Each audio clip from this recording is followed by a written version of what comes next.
ஸ்ரீ பெரிய கருப்பன், உங்களுடைய சமையல் தோழி. என்னை பொறுத்த வரைக்கும் சமையலுங்கிறது இட்ஸ் அன் ஆர்ட் ஃபார்முங்க. உலக உணவுகளில் பயங்கர இன்ட்ரெஸ்ட் ஜாஸ்தி.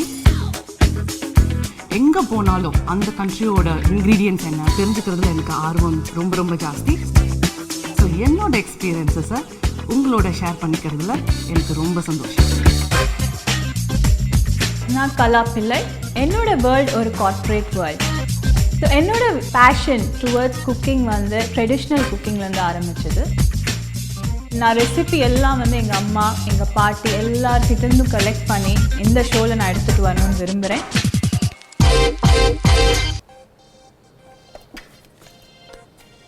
ஜென்ரலாக பார்த்தீங்கன்னா நம்ம காலையில் எந்திரிச்சோன்னே இதை பெட் காஃபி இல்லாட்டி பெட் டீ தாங்க நம்ம குடிப்போம்.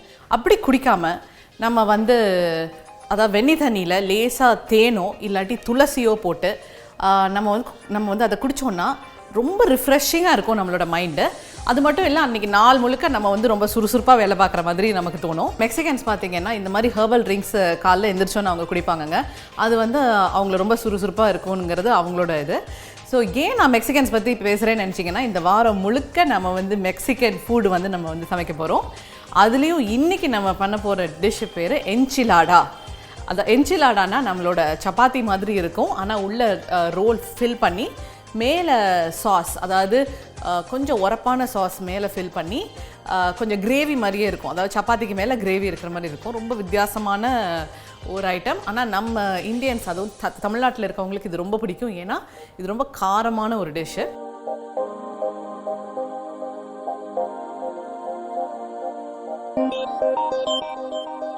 இதை வந்து ஃபஸ்ட்டு நம்ம என்ன பண்ண போகிறோம்னா, நல்லா தண்ணி நான் லேசாக கொதிக்க விட்டுருக்கேன். இன்னும் கொஞ்சம் கொதிச்ச அப்புறம் நான் முன்னாடியே சொன்ன மாதிரி பிளான்ச்சிங் டெக்னிக், அதாவது தக்காளியை கொதிக்கிற தண்ணியில் உள்ளே போட்டு ஒரு 2-3 நிமிஷம் குக் பண்ணிவிட்டு அதை வந்து நம்ம ஜில் தண்ணியில் போட்டு தோலை உரித்து மிக்சியில் அடிச்சிட்டோம்னா தக்காளி சாஸ் வந்து நம்மளுக்கு கிடச்சிரும். லேசாக எக்ஸ் மாதிரி கட் பண்ணி உள்ள பாத்திரத்தில் கொதிக்கிற தண்ணியில் போடுங்க. ஸோ சாஸ் கொஞ்சம் நம்மளுக்கு கூட வேணும். ஏன்னா இந்த சாஸை நம்ம அந்த சப்பாத்திக்கு மேலேயும் நம்ம ஊற்ற போகிறோம், அந்த உள்ளே பண்ண போகிற ஸ்டஃபிங்லேயும் ஊற்ற போகிறோம். ப்ளஸ் இந்த சாஸை வந்து நீங்கள் ஒரு பாட்டிலில் போட்டு ஃப்ரிட்ஜில் வச்சிங்கன்னா கிட்டத்தட்ட 10-12 நாள் வரைக்கும் ஃப்ரெஷ்ஷாகவே இருக்கும். தண்ணி படாமல் மட்டும் பார்த்துக்கோங்க. ஸோ இது நல்லா கொதிச்சிட்டு இருக்கும்போது குடமிளகா, கொஞ்சம் பன்னீர், வெங்காயம், பூண்டு இதெல்லாம் போட்டு நல்லா சாட்டே பண்ணி இதை தான் வந்து நம்ம சப்பாத்திக்குள்ளே ஸ்டஃப் பண்ண போகிறோம். ஸோ இந்த காயெல்லாம் இப்போ கட் பண்ணிக்கலாமா? ஓகே, இதுக்கு தேவை நமக்கு வெங்காயம். இது மட்டும் கொஞ்சம் பொடியாக நறுக்கிக்கணும்.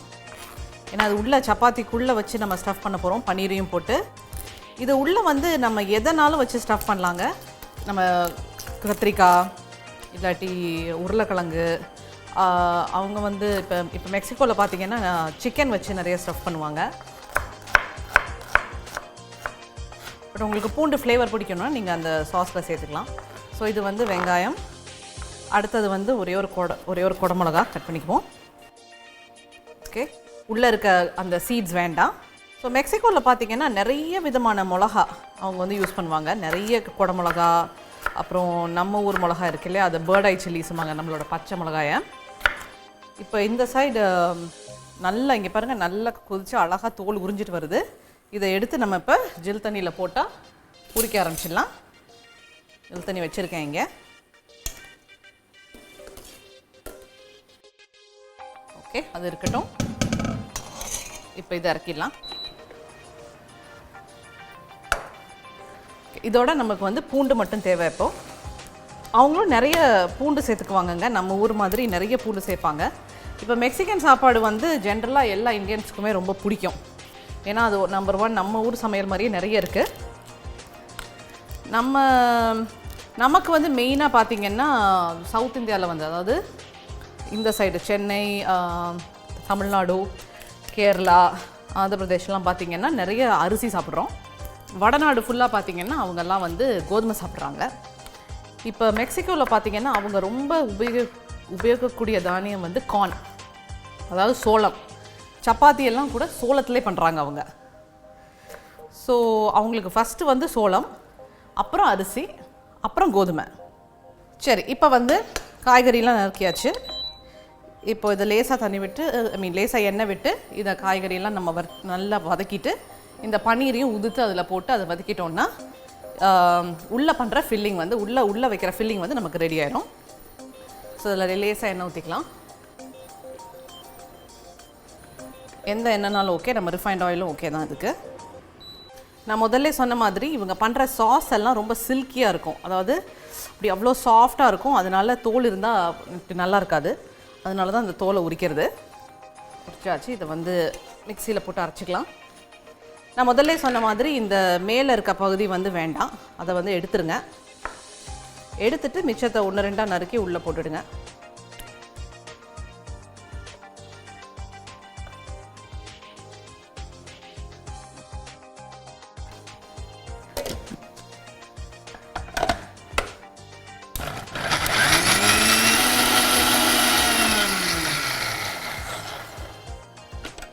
அருமையான சில்கியான சாஸ் வந்து ரெடி ஆயிடுச்சு. ஸோ இதை நம்ம வந்து சீசன் பண்ணணும், அதாவது கொஞ்சம் மசாலா போட்டு சேர்க்கணும். அதுக்கு முன்னாடி இங்கே எண்ணெய் நல்லா சூடாயிடுச்சு. இந்த சூடான எண்ணெயில் நம்ம நறுக்கி வச்சுருக்க எல்லா காயும் சேர்த்துடலாம். இதை லேசாக வதக்கிட்டு இந்த குடமிளகா, வெங்காயம், பூண்டு எல்லாம் நல்லா வதங்கின அப்புறம் இதோட பன்னீரை மட்டும் கொஞ்சோண்டு உதுத்து மட்டும் சேர்ப்போம். ஓகே, ஸோ இப்போ இன்னொரு பாத்திரத்தில் இந்த சாஸ் பண்ணிடலாம். ஸோ இதுக்கு கடாய் போட்டுட்டு இதில் லேசாக எண்ணெய் விட்டுட்டு, ஓகே, இது வந்து நம்ம மரணரா சாஸில் நம்ம இட்டாலியன் சாஸ் பண்ணும்போது ஜஸ்ட் தக்காளி, அதாவது பூண்டு, வெங்காயம் எல்லாம் சேர்த்துட்டு நம்ம தக்காளி நம்ம அரைச்சி வச்சுருக்க தக்காளி ஊற்றணும். ஆனால் இதில் வந்து கொஞ்சம் கெட்டியாக இருக்கணும் சாஸ் அப்படிங்கிறதுனால லேசாக மைதா மாவு ஆட் பண்ணி அதை நல்லா வறுத்துட்டு அதுக்கப்புறம் நம்ம தக்காளி சாஸை உள்ளே ஊற்ற போகிறோம். இதுதான் மோஸ்ட் ஆஃப் த என்சிலாடா சாஸுக்கு அதுதான் பேஸு.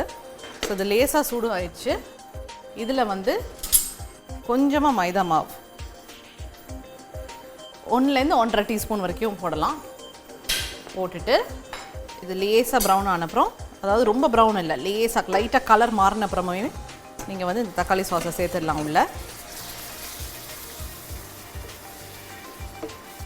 ஓகே, ஸோ இந்த சைடு வந்து நம்ம வெங்காயம், குடமிளகா, பூண்டு எல்லாம் நல்லா வதங்கியிருக்கு. இதோட நம்ம பன்னீரை மட்டும் உதுத்து சேர்க்கணும். இது பிள்ளைங்க ஸ்கூலுக்கு கொண்டு போகிறதுக்கு ஒரு அருமையான ஒரு ஸ்நாக்கு. ஓகே, இப்போ நம்ம வந்து இந்த பன்னீரை நல்லா உதுத்து வச்சுருக்கோம். இந்த பன்னீரை வந்து இதில் சேர்த்துட்டு இதில் வந்து லேசாக நம்மளுக்கு மசாலா சேர்க்கணும் இல்லையா, இது அப்படியே சாப்பிட முடியாது, உள்ளே கொஞ்சம் ஸ்பைஸியாக இருந்தால் தான் நல்லாயிருக்கும். அதனால் இந்த பன்னீரோட லேசாக மிளகாத்தூள், அப்புறம் லேசாக ஜீரகத்தூள். மிளகா ஜீரகம்லாம் அவங்களும் நிறைய யூஸ் பண்ணுவாங்கங்க. இது வந்து ஆரகானோ, அதாவது காய்ந்த கற்பூரவள்ளி, லேசாக வேணால் போட்டுக்கலாம். இது உங்கள் வீட்டில் இல்லாட்டியும் பரவாயில்ல, சப்பாத்திக்குள்ள இது இல்லாமையும் வச்சு நீங்கள் பண்ணலாம். இதோட எனக்கு இன்னும் கொஞ்சம் உரப்பு வேணுங்கிறதுக்காக லேசாக மிளகுத்தூள் சேர்க்க போகிறேன். ஓகே, இதெல்லாம் சேர்த்தாச்சு. கடைசியாக சேர்க்க வேண்டிய ஐட்டம் வந்து உப்பு. லேசாக இதை நல்லா சாட்டே பண்ணிவிட்டு இது கொஞ்சம் நேரம் ஆற விட்டு தான் நம்ம வந்து ஃபில் பண்ணணும்.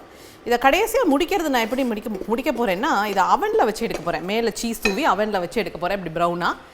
அப்படி உங்களுக்கு அவன் இல்லை அப்படின்னா இப்படி தவாலே சாஸ் போட்டு அடுக்கி ஒரு மூடி போட்டு அதுக்கு மேலே சீஸ் போட்டு மூடி வச்சு ஒரு 5-6 நிமிஷம் நல்லா சீஸ் மெல்ட் ஆன அப்புறம் எடுத்துக்கலாம் நீங்கள். Very nicely ton. Okay, so இது வந்து அவ்வளோதான். இதை வந்து இப்போ தனியாக எடுத்து வச்சுக்கலாம்.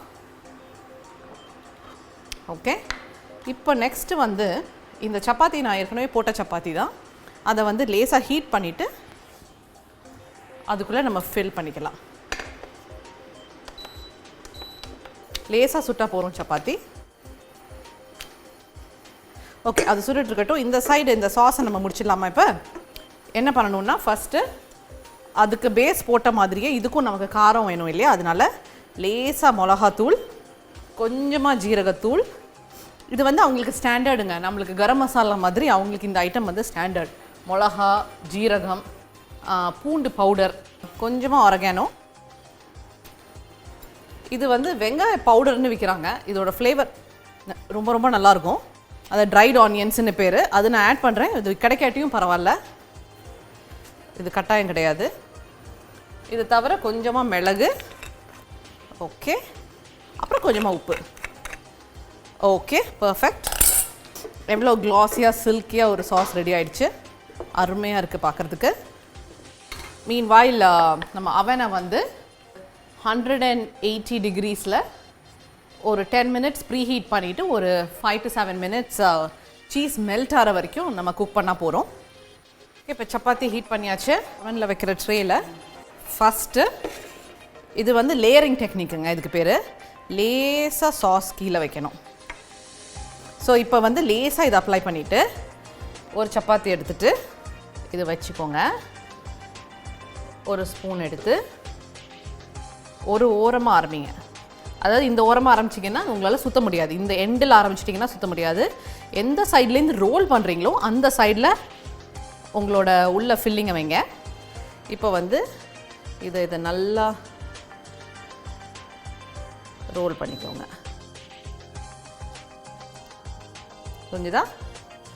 அதே மாதிரி இன்னொரு ரோல் பண்ணிக்கலாம். இதை வந்து வெளியில் எடுத்து தான் பண்ணணுன்னு இல்லை, இது மேலே போடுங்க அந்த சாஸ் மேலே. அப்போ தான் ஒரு லேயருக்குள்ளே அந்த சாஸும் அந்த ஃபில்லிங்கும் சேர்ந்து நல்ல டேஸ்ட்டாக ரொம்ப டேஸ்டியாக இருக்கும். சரி, இது இப்போ வச்சாச்சு. இதில் வந்து நம்ம இன்னும் கொஞ்சம் சாஸை மேலே போட்டுட்டு, ஸோ இது என்ன ஆகும்னா இது சூடாக நம்ம சாப்பிடும்போது இந்த சாஸு இந்த சப்பாத்தி அது உள்ளே இருக்கிற ஃபில்லிங் எல்லாம் அப்படி சேர்ந்து சாப்பிடும்போது அவ்வளோ நல்லாயிருக்கும். நான் முதல்ல சொன்ன மாதிரி பிள்ளைங்களுக்கு வந்து இதை லஞ்சுக்கு கொடுத்து விட்றதா இருந்தால் இந்த மாதிரி சாஸ் எல்லாம் ஊற்றாமல் உள்ளே மட்டும் ஃபில் பண்ணி வச்சு சாஸை சைடில் கொடுங்க, சீஸையும் சைடில் கொடுங்க. அவங்க எல்லாம் ஸ்கூலில் ரோல் அந்த ரோல் மேலே சாஸ் தொட்டுட்டு சீஸ் வச்சு சாப்பிட்ருவாங்க. ஸோ இதில் சீஸ் நல்லா போட்டுட்டு, ஸோ இதை நம்ம வந்து ஒரு அவனில், இப்போ சீஸ் வந்து மேலே இருக்குது, இது நல்ல ஈவனாக மெல்ட் ஆகும். நம்ம அவனில் போட்டோன்னே ஒரு 5-6 நிமிஷத்தில் பார்த்தாலே நல்ல ஈவனாக மெல்ட் ஆயிரும். அதுக்கப்புறம் நம்ம வெளியில் எடுத்து சாப்பிடலாம். இப்போ போட்டலாமா?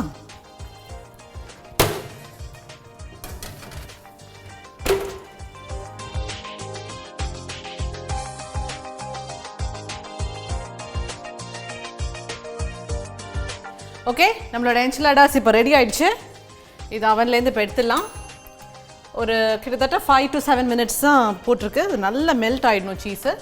அது சீஸ் மெல்ட் ஆனாலே எடுத்துட வேண்டியதுதான். வாவ் வாவ், சூப்பர் ஆசம்ங்க. ஸோ இதை வந்து இதை அழகாக இப்படி எடுத்து அப்படியே சர்வ் பண்ண வேண்டியதுதான். இது அந்த சாஸ் போட்டதுனால ஈஸியாக எடுக்க வரும். ஸோ வாவ், இங்கே பாருங்கள் எவ்வளோ கூயியாக இந்த சீஸோட கூயி சீஸ். ஓகே, அருமையான என்சிலாடாஸ் தயாராகிடுச்சு. எல்லாருக்கும் ரொம்ப பிடிக்கும்னு நினைக்கிறேன். இன்றைக்கி நம்ம வந்து இதை கோதுமை மாவு சப்பாத்தியில் பண்ணியிருக்கோம். இதுவே நீங்கள் இதை வந்து மைதா மாவு சப்பாத்தியில் பண்ணிங்கன்னா அது உள்ளே வந்து சிக்கனை வச்சு ஃபில் பண்ணிங்கன்னா ரொம்ப ரொம்ப நல்லாயிருக்கும். அதாவது சிக்கனை லேசாக வேக வச்சுட்டு அதை அப்படி நல்லா ஷ்ரெட் பண்ணி நம்ம பன்னீரை போட்டதுக்கு பதிலாக இந்த சிக்கனை போட்டு இதே ரெசிபி அப்படியே ஃபாலோ பண்ணிங்கன்னா பிள்ளைங்க ரொம்ப விரும்பி சாப்பிடுவாங்க.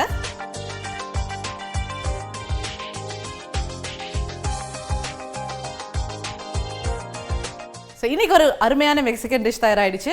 நாளைக்கு இன்னொரு சூப்பரான எக்ஸைட்டிங்கான ஒரு சீக்ரெட் டிஷ்ஷோடு உங்களை வந்து சந்திக்க போகிறேன். இப்போது food feed time. Hi, hello, வணக்கம், நமஸ்காரா. இந்தியன் ஃபுட்டில் எவ்வளோ சுவை, எவ்வளோ மனம், எவ்வளோ வெரைட்டி. அந்த வகையில் இன்றைக்கி பார்க்க போகிறது கர்நாடகா ஸ்பெஷல் டிஷ். ஸோ கர்நாடகாவில் பார்த்திங்கன்னா காரம் கொஞ்சம் கம்மியாக எடுப்பாங்க அண்ட் ஸ்வீட்னஸ் கொஞ்சம் இருக்கும். பட் எல்லா டிஷ்ஷஸும் செம்ம ஃப்ளேவரோட டெலிஷியஸாக தான் இருக்கும். ஸோ இன்றைக்கி அந்த டைப்பில் நான் ஒரு ராஜா காலத்தில் இருக்கிற ஒரு டிஷ்ஷு வந்து ப்ரிப்பேர் பண்ண போகிறேன். It's called tarkari bharta. தர்காரினா ஃபுல் வெஜிடபிள்ஸ். ஸோ அந்த வெஜிடபிள்ஸ் ஃபுல்லாக வந்து கேஷ்யூ பேஸில் கேஷ்யூ நட் கறியில் நம்ம குக் பண்ண போகிறோம். ஸோ பார்க்கலாம். It's a very delicious and கொஞ்சம் காரம் கம்மியான ஒரு டிஷ்ஷு.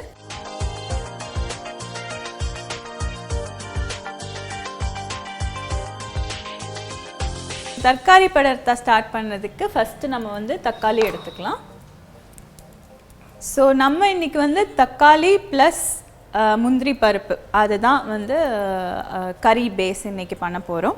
ஸோ அதுக்கு வேண்டியது வந்து 3 தக்காளி. ஓகே, ஸோ தக்காளி வந்து கொஞ்சம் கட் பண்ணிவிட்டு கிரைண்ட் பண்ணிவிட்டு பேஸ்ட் ப்ரிப்பேர் பண்ணிடலாம்.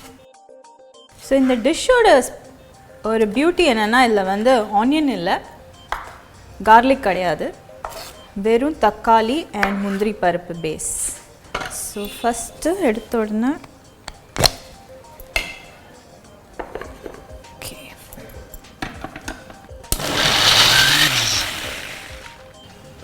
ஓகே, ஸோ நம்மளோட தக்காளி பியூரே அதான் பேஸ்ட் வந்து ரெடி. ஸோ இதுக்கப்புறம் நம்ம பண்ண போகிறது கேஷ்யூ நட் ஆர் முந்திரி பருப்பை கொஞ்சம் அரைச்சிட்டு முந்திரி பருப்பு பேஸ்ட் ரெடி பண்ணிடலாம். ஸோ அதுக்கு என்ன பண்ணுன்னா, ஒரு சிம்பிள் டிப் வந்து நீங்கள் ஒரு 1 hour வந்து அதை ஊற வச்சிடுங்க தண்ணியில். ஊற வச்சிட்டோன்னா ஈஸியாக பேஸ்ட் ஆகிடும், கொஞ்சம் சாஃப்ட் அண்ட் ஸ்மூத்னஸ் கிடைக்கும். ஸோ இப்போ நம்ம வந்து இதையும் சேர்த்து கிரைண்ட் பண்ணிவிடுவோம்.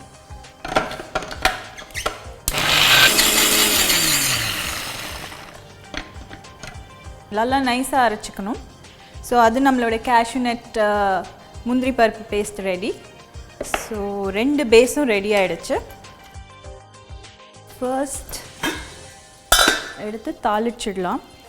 வெஜிடபிள்ஸ் பார்த்திங்கன்னா அதில் யூஸ் பண்ண போகிறது காலிஃப்ளவர், பீன்ஸ், கேரட், உருளைக்கிழங்கு அண்ட் பச்சை பட்டாணி. ஓகே, 1 டீஸ்பூன் கடுகு, கொஞ்சம் மிளகாய் பொடி, காஞ்ச மிளகாய் 2, 1/2 டீஸ்பூன் மஞ்சத்தூள், கருவேப்பிலை ஆட் பண்ணிக்கலாம். ஸோ கடுகு வெடிச்சிருக்கு. ஸோ அப்படின்னா நெக்ஸ்ட்டு நம்ம பேஸ் ஆட் பண்ணிடலாம். ஸோ எடுத்த உடனே டொமேட்டோ பேஸ். ஓகே, ஸோ நம்ம வந்து இப்போது முந்திரி பருப்பு பேஸ்ட் ஆட் பண்ணிவிட்டு சூப்பர். ஸோ தக்காளி எப்போவுமே வந்து நல்லா குக் ஆகணும், இல்லைன்னா அதோட அந்த ரா ஸ்மெல் வந்து இருந்துக்கிட்டே இருக்கும். ஸோ நல்லா இதை வந்து நம்ம மிக்ஸ் பண்ணி அட்லீஸ்ட் ஒரு 15 minutes வந்து நீங்கள் நல்லா குக் பண்ணணும் இதை. ஸோ நம்ம கறி பேஸ் ரெடி ஆகிடுச்சு. டொமேட்டோவும் நல்லா குக் ஆன மாதிரி இருக்கு. ஸோ இப்போ வந்து நம்ம பவுடர் போடணுன்னா என்ன பொடி போடலான்னா தனியா பவுடர் வந்து ஆட் பண்ணிக்கலாம். அதுக்கப்புறம் ஆட் பண்ண வந்து கொஞ்சம் சால்ட், உப்பு. காரம் வேணும்னா நம்ம என்ன பண்ணலான்னா கொஞ்சம் வந்து பச்சை மிளகாய் கட் பண்ணிவிட்டு மேலே வந்து போட்டுடலாம். பச்சை மிளகாயை அப்படியே ஆட் பண்ணிடலாம். ஸோ நான் கொஞ்சம் தண்ணி ஆட் பண்ணிவிட்டு நம்ம காய்கறிகளை ஆட் பண்ணிக்கலாம். ஸோ ஃபஸ்ட்டு வந்து நம்ம காலிஃப்ளவர், தென் பீன்ஸ், பட்டாணி, கேரட், உருளைக்கிழங்கு வந்து நம்ம கொஞ்சம் கம்மியாகவே போட்டுக்கலாம். ஏன்னா பார்த்திங்கன்னா எல்லாம் வெஜிடபிளில் வந்து உருளைக்கிழங்கு ஃப்ளேவர் தான் வந்து நல்லா தூக்கும். அதனால் நம்ம அது வந்து கொஞ்சம் 1/2 பொட்டேட்டோ ஒரு 1/2 உருளைக்கிழங்கு வந்து ஆட் பண்ணிக்கலாம். ஸோ ஃபுல் ஃப்ளேவர் பார்த்திங்கன்னா the variety of vegetables and different colors, superb. இதோட பெஸ்ட் காம்பினேஷன் வந்து டெஃபினெட்லி ரோட்டி, பரோட்டா எல்லாத்தோடையும் வச்சு சாப்பிட்லாம். தண்ணி ஆட் பண்ணிட்டு கொஞ்சம் ஒரு 10 minutes நீங்கள் க்ளோஸ் பண்ணி வைக்கணும். இப்போ வந்து ஒரு 10 minutes நம்ம வந்து மூடி வச்சிடலாம். ஓகே, பார்த்திங்கன்னா எல்லா வெஜிடபிள்ஸ் எல்லாம் குக் ஆகிடுச்சு. ஸோ நம்ம டிஷ் இன்றைக்கி ரெடி, எடுத்து சர்வ் பண்ணிடலாமா?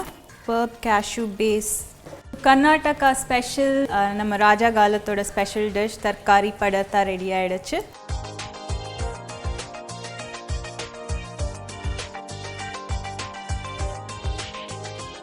So now it's my food feed time.